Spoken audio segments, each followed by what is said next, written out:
Now I hear all the time about how Elementor and bricks are totally different kinds of tools, and you need to be a developer or have a code-based understanding of HTML, CSS, JavaScript and so on to really be able to use bricks. In this video, I want to take a subjective look at the two tools and just see how similar or how different they actually are, and see if we can dispel some of those myths. So I've already gone ahead and installed Elementor and Elementor Pro on a completely clean site with the Hello theme, nothing more. And I've also installed a fresh copy of bricks, and that's version 1.95, which is the latest version as of today. That's literally been released today. So that's exactly what we're going to be working with in this example. Now, this isn't going to be a deep dive into every single facet of each of these tools. It's going to be a cursory overview. But hopefully what it'll do is open your eyes to the similarities and maybe some of the differences, and whether or not it's possible to take the skills you may have in Elementor and transition those over to a tool like bricks, and then maybe expand upon some of the things you can do with the way that bricks actually works.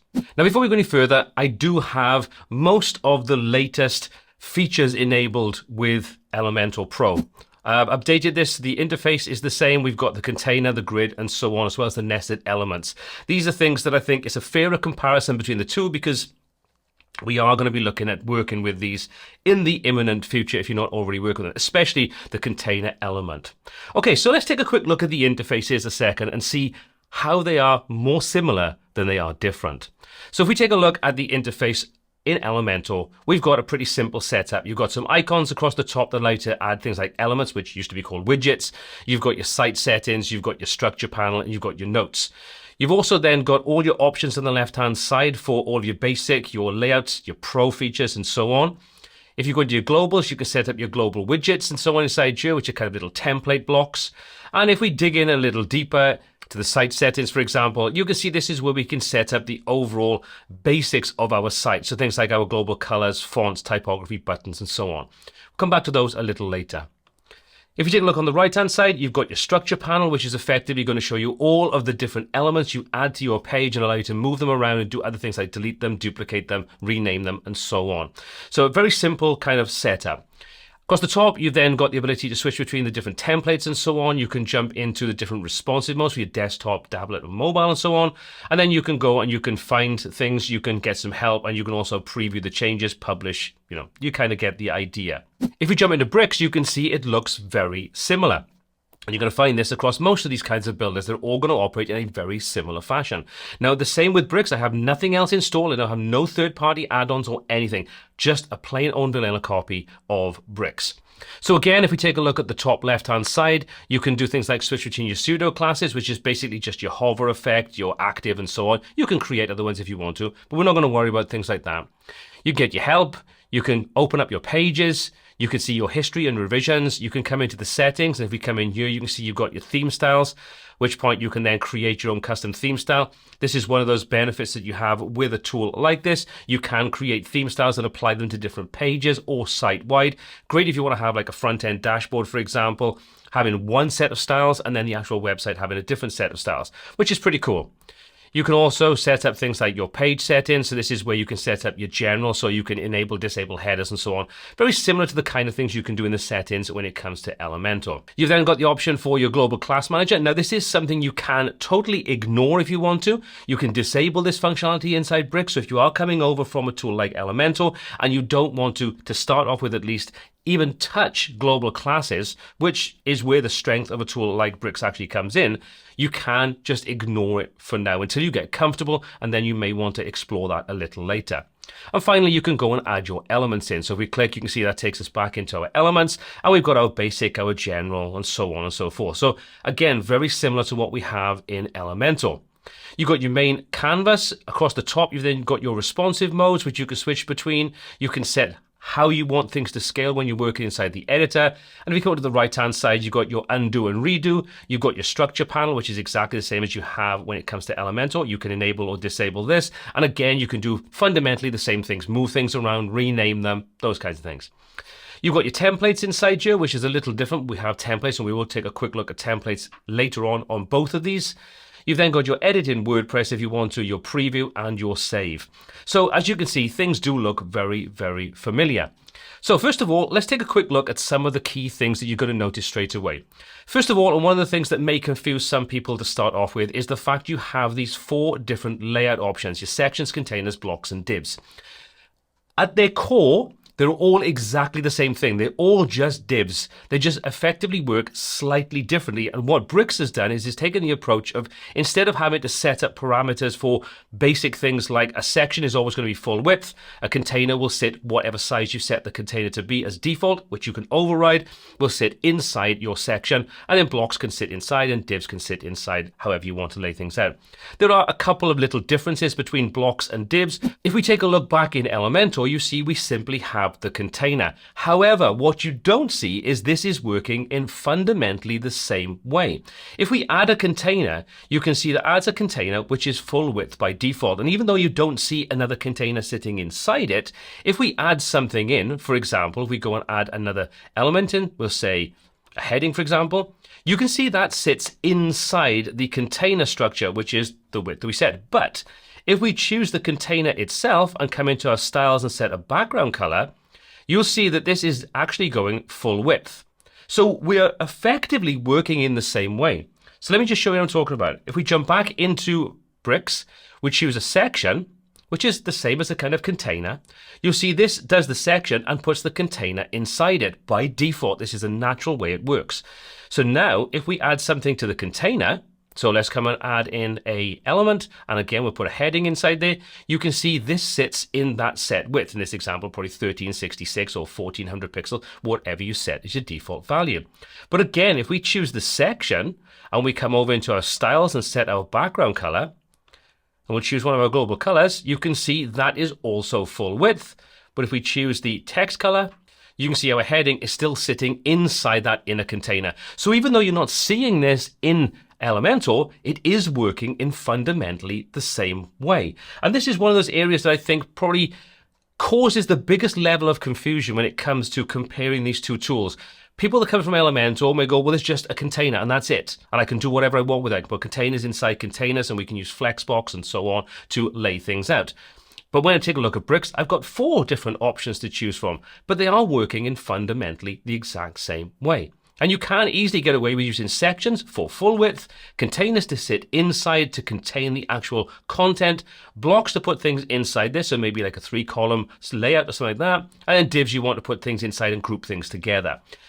It's exactly the same as what you do inside Elementor by simply using the container element. So there's the first thing of confusion I want to sort of dispel. It's not that complex. And once you get used to it, it is pretty simple to understand.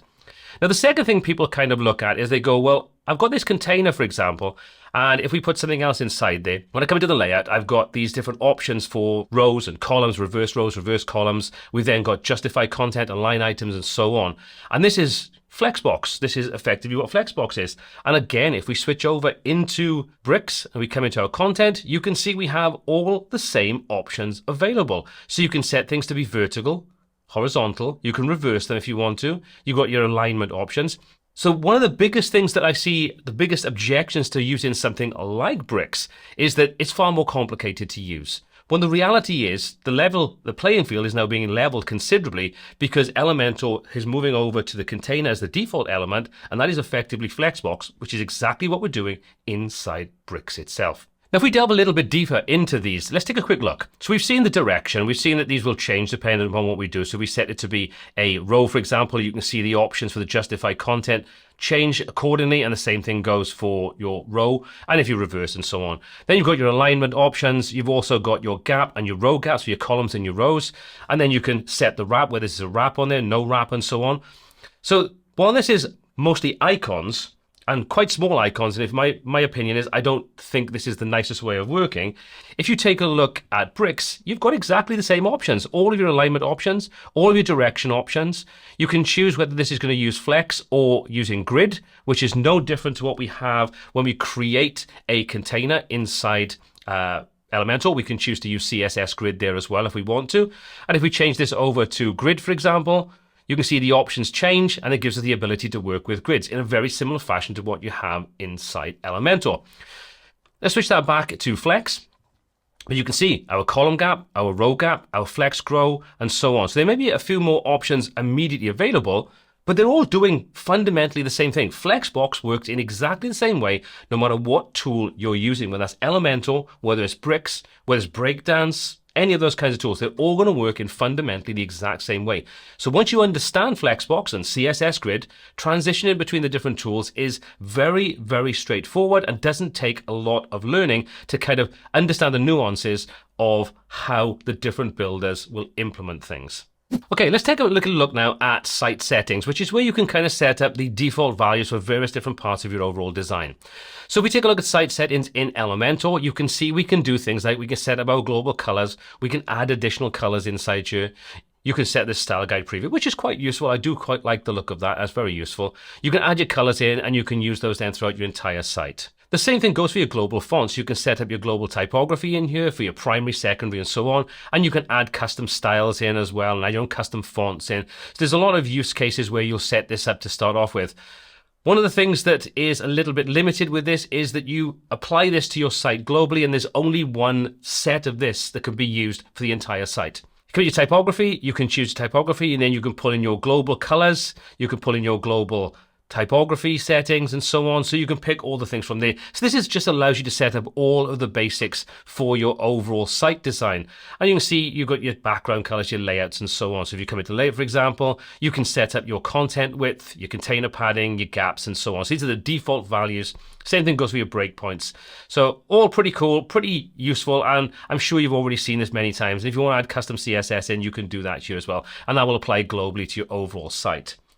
Now, when it comes to working with bricks, this is very similar, but also has more flexibility. So as I show you earlier on in the video, we currently have no theme style set up. So let's create one. We'll click on the plus, we'll give it a name, and we'll click on create. And now you can see that it opens up all of the options for pretty much every part of the Bricks Builder interface. So for example, we've got our conditions and we can set up where this is going to be used on the front end of the site. So unlike Elementor, which effectively has you set the styles up and it applies globally, full stop, there's no control over it. With this, you can set this up to go to your entire site, front page, post types, archives, right the way down to individual pages. So again, like I say, if you're working with something like creating a front-end dashboard, or you wanted to have a portal that's going to be styled differently with a different navigation, color scheme, and so on, you can set things up inside here. So there's a bit more flexibility, but fundamentally, it still works in exactly the same way. So we'll leave this set to entire site. And then you can see we come into general, for example, so we can choose what kind of site we want, boxed and wide. We can set background colors. We can configure things like the light box. We can set colors up inside here for your primaries and so on. And again, you can open this up and choose from your color palettes. And you can create multiple color palettes inside here and reference those wherever you want to. It's very powerful when it comes to things like that with the colors and so on. So for example, let's say you want to set up the default container width.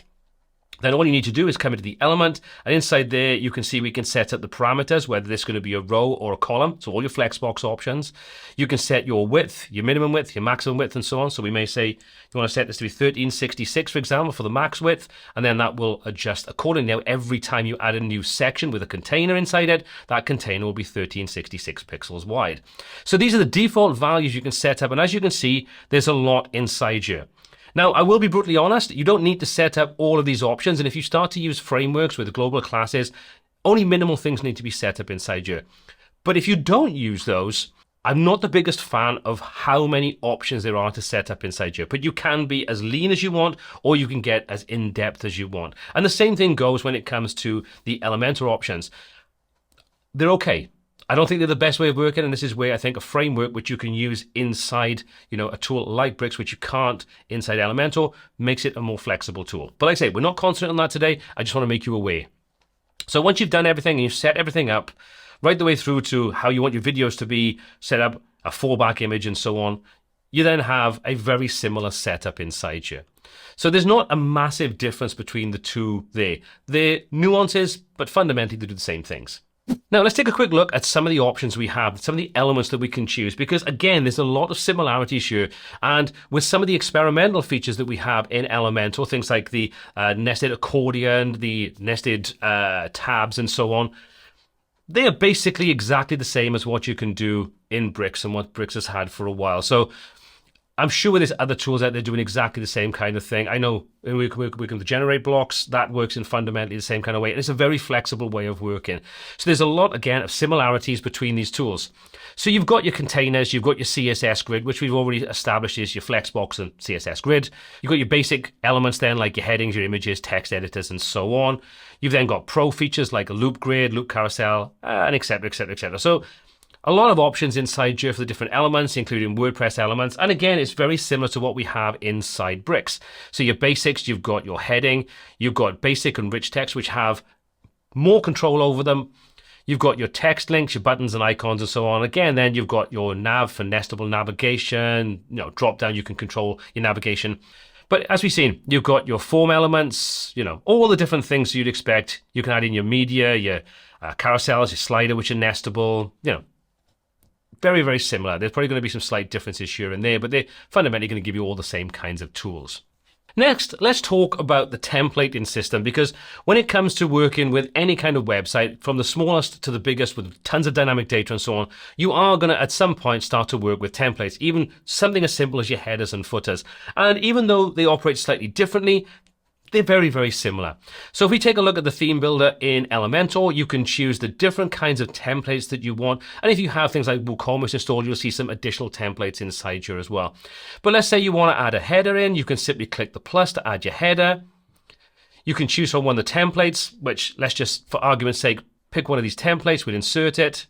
We've added a template header in, and now all we need to do is go and publish this, and we can set the conditions we want to use and where we want to use it. So the entire site is fine. Hit save and close, and you can repeat this process, and then when you want to come back out, if you want to edit any, you can simply come back into the theme builder, open up any of the templates and click on edit, and then you can carry on editing, change the conditions and so on. It's very simple, it's very self-explanatory. Depending upon what kind of template you are creating, you'll see different elements on the left-hand side. So if you're creating an archive, for example, you'll see archive-related features. If you're creating, in this example, a header, we've got things like the site logo, page title, menus, and so on. So it's pretty simple and straightforward. This kind of is context-based.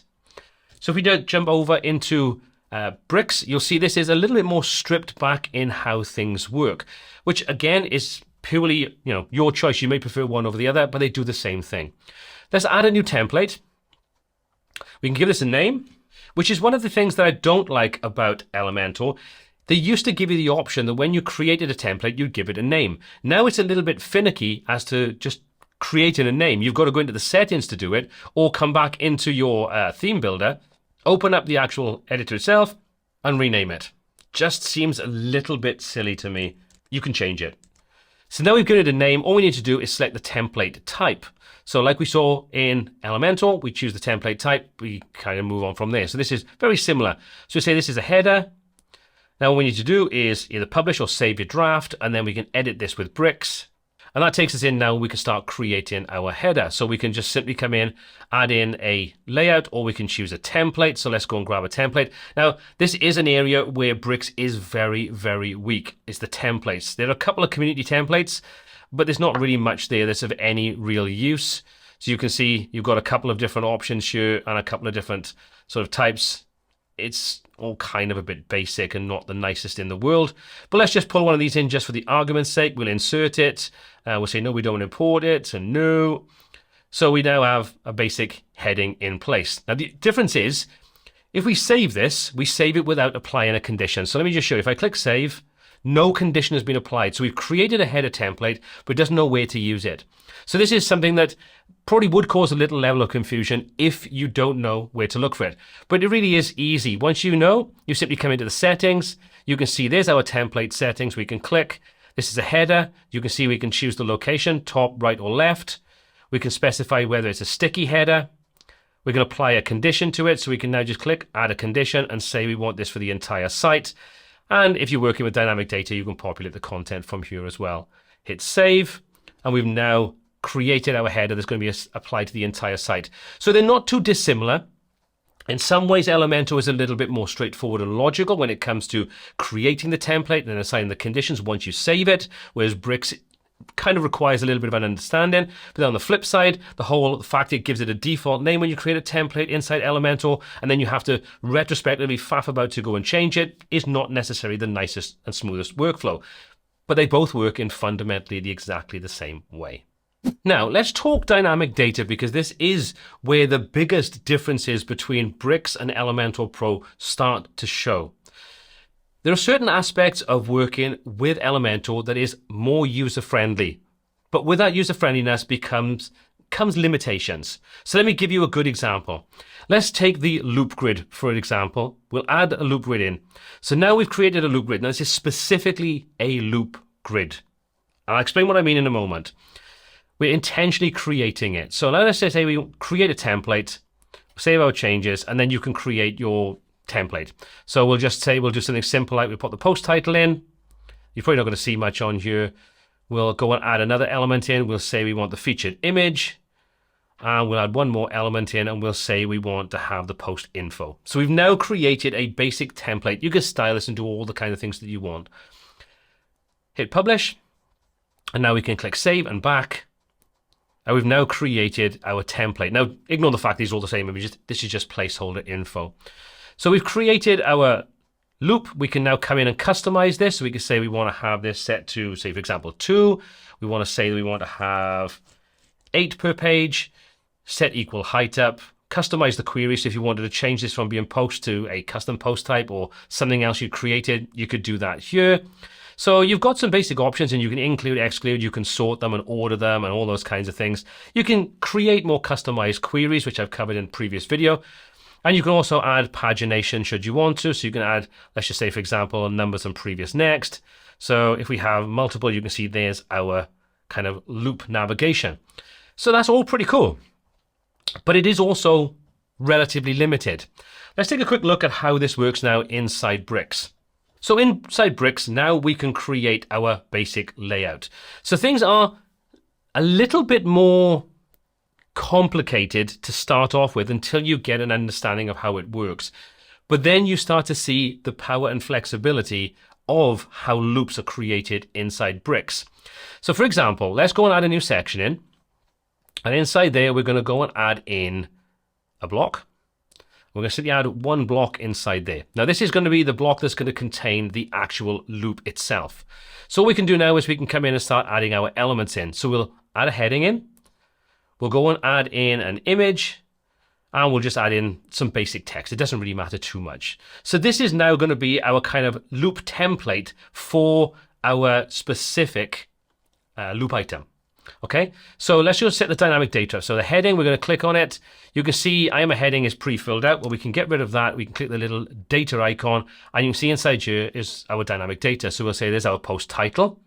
You can see that's now pulled in the post title. Now, don't worry too much that this is not showing the right info. We just haven't set it up to display the information we want.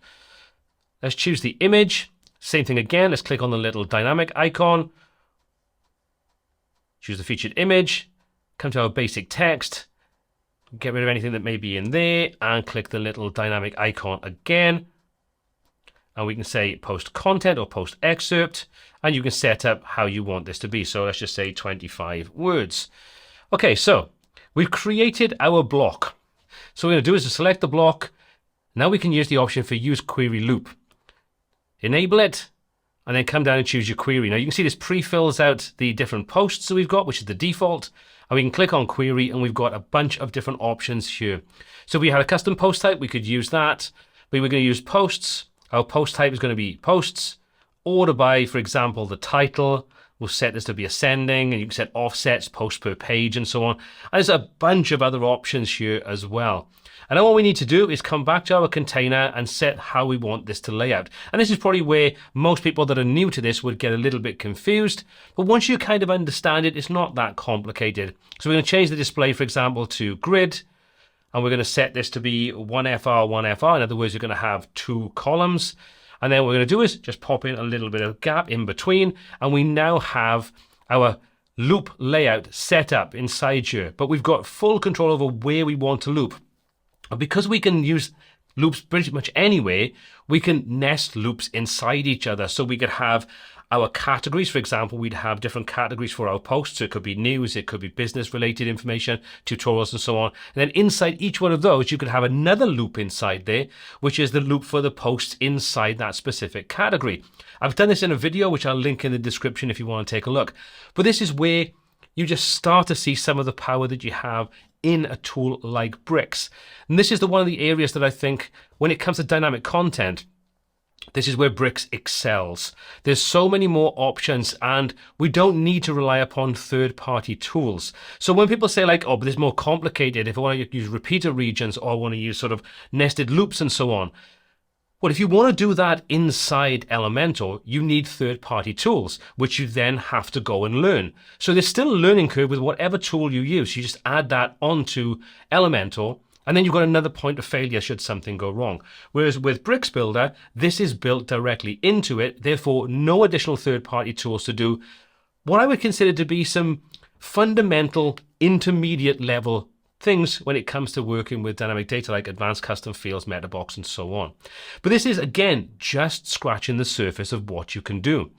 Both of them allow you to create custom loops, but this gives you more control over how you would actually create them and nest them and just get a lot more creative and a lot more functionality. There's so many more options available to you inside Bricks for this kind of layout and design. Okay, so let's move on to some of the other differences between Bricks and Elementor. Now, one of the key things is dealing with things like hover states.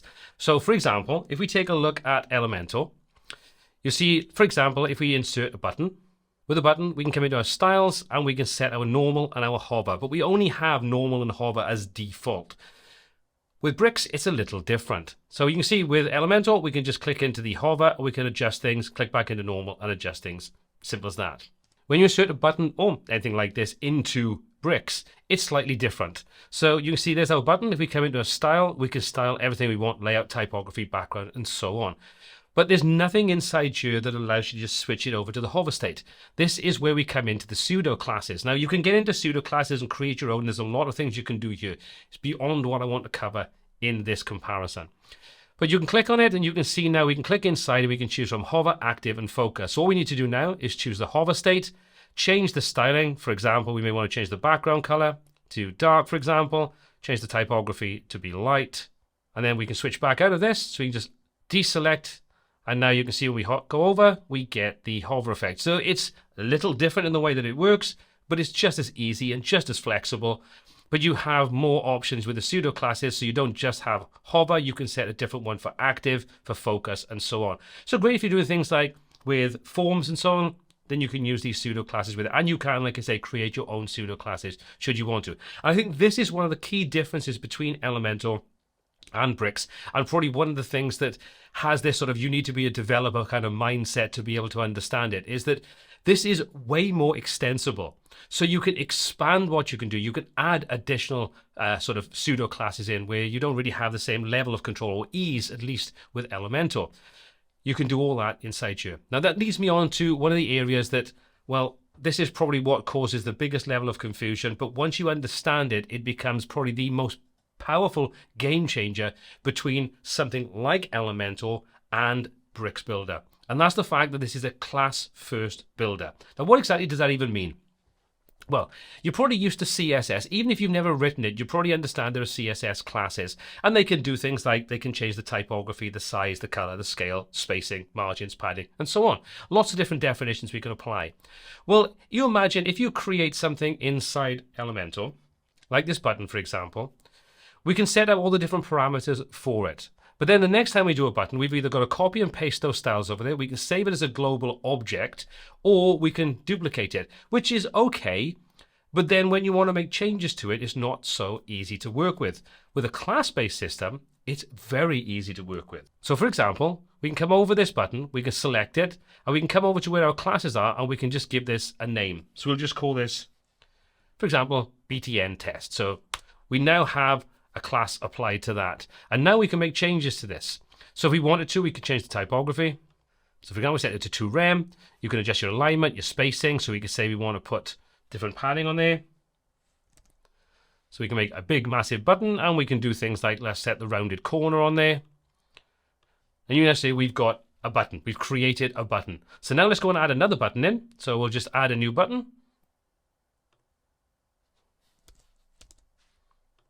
And you see that picks up the default styling, not the styling we've applied to this. Well, now if we select the second button and just go up and apply the class to it, our btn test, boom, we now have a button that looks exactly the same as the first one. Obviously, we haven't styled the hover state and so on, but you can see how easy this is. Now, if you make a change to this, then everything that uses it will change. So, for example, if we come into the background, and we'll say we'll change the background of this to be blue, all those buttons are changed to blue. This is a really, really simple example.